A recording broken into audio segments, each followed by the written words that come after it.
ভাইয়া আরে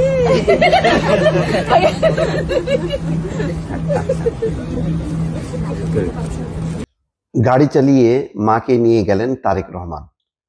7 বছর পর ঠিক একই রকম ঘটনা। মনে আছে দর্শক, 2017 সালে বেগম খালেদা জিয়া যখন লন্ডন গিয়েছিলেন, তখন এয়ারপোর্ট থেকে গাড়িতে করে তারেক রহমান নিজে ড্রাইভ করে বাসায় নিয়ে এসেছিলেন। আজকে অবশ্য তিনি গাড়ি চালিয়ে মাকে নিয়ে বাসায় যাননি, সরাসরি লন্ডন ক্লিনিকে গেছেন।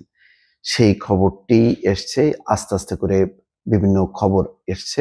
সারা দেশের মানুষ এবং প্রবাসী বাংলাদেশিদের সবার চোখ এখন বেগম খালেদা জিয়া এবং জিয়া পরিবারের দিকে। 7 বছর পর মাকে পেয়ে আবেগঘন যে পরিবেশ, মায়ের চিকিৎসা, সব মিলিয়ে একটি পরিস্থিতি, তার দিকে নজর বিশ্ববাসীর। চিকিৎসা নিতে ইতিমধ্যে লন্ডনে পৌঁছেছেন বিএনপির চেয়ারপারসন খালেদা জিয়া। বুধবার বাংলাদেশ সময় বিকেল 2টা 58 লন্ডনের হিথ্রো আন্তর্জাতিক বিমানবন্দরে অবতরণ করেন খালেদা জিয়াকে বহনকারী রয়্যাল এয়ার অ্যাম্বুলেন্সটি। বিমানবন্দরে খালেদা জিয়াকে স্বাগত জানান তারেক রহমান। এই সময় অসুস্থ মাকে জড়িয়ে ধরলে মা ও ছেলের মধ্যে এক আবেগঘন মুহূর্তের সৃষ্টি হয়। তারেক রহমান ছাড়াও বিমানবন্দরে উপস্থিত ছিলেন পুত্রবধূ জুবাইদা রহমান। হিথ্রো আন্তর্জাতিক বিমানবন্দর থেকে গাড়ি চালিয়ে মা খালেদা জিয়াকে লন্ডন ক্লিনিকে নিয়ে যাচ্ছেন তারেক রহমান। সে দৃশ্য আসছে দেখেন। মানে 7 বছর আগে যে মাকে নিয়ে তারেক রহমান গাড়ি চালিয়ে বাসায় নিয়ে গেছেন, আজকে 7 বছর পর সেই মাকে নিয়ে তাকে লন্ডনে যেতে হচ্ছে, লন্ডন ক্লিনিকে। কিন্তু ড্রাইভিং সিটে কিন্তু একজনই আছেন, তিনি হচ্ছেন তারেক রহমান। মানে এটি কখন হয়? মার প্রতি অতিরিক্ত ভালোবাসা, যে আমি মাকে নিয়ে যাব। হ্যাঁ, বাসায়ও নিয়ে যাচ্ছেন, ক্লিনিকেও নিয়ে যাচ্ছেন। বিএনপির মিডিয়া সেলের একটি ভিডিওতে দেখা গেছে একটি কালো গাড়িতে খালেদা জিয়াকে নিয়ে যাচ্ছেন তারেক রহমান। গাড়িটি নিজেই চালাচ্ছেন তারেক রহমান। তার পাশের সিটে বসে আছেন স্ত্রী ডাক্তার জুবাইদা রহমান, আর পেছনে বিএনপি চেয়ারপারসন বেগম খালেদা জিয়া।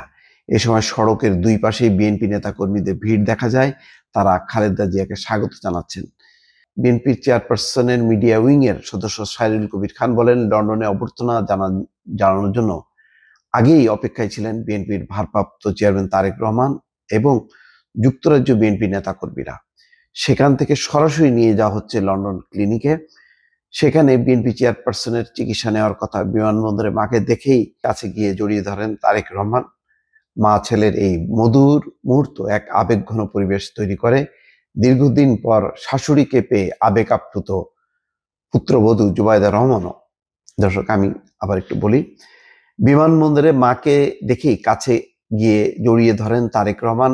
মা ছেলের এই মধুর মুহূর্ত এক আবেগঘন পরিবেশ তৈরি করে। দীর্ঘদিন পর শাশুড়িকে পেয়ে আবেগ আপ্লুত জুবাইদা রহমানও তিনি শাশুড়িকে জড়িয়ে ধরেন। এর আগে মঙ্গলবার 12:15 তাকে বহনকারী ফ্লাইটটি হযরত শাহজালাল বিমানবন্দর ত্যাগ করে। যাই হোক দর্শক, একটি পারিবারিক আবেগঘন পরিবেশ।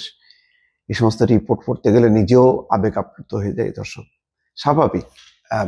বেগম খালেদা জিয়ার যে পরিস্থিতি তৈরি হচ্ছিল, যদি কোনো রকম এই যাত্রায় টিকে যেত শেখ হাসিনা, তাহলে চিন্তা করেন বেগম খালেদা জিয়ার শারীরিক অবস্থা কোন পর্যায়ে উপনীত হতো।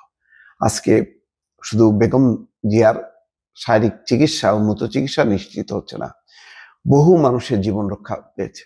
সবচেয়ে বড় কথা হলো দেশ একটা জাহান্নামের আগুন থেকে মুক্তি পেয়েছে, দোজখের আগুন থেকে মুক্তি পেয়েছে। এটি হচ্ছে বড় কথা দর্শক। ভালো থাকবেন। আল্লাহ হাফেজ।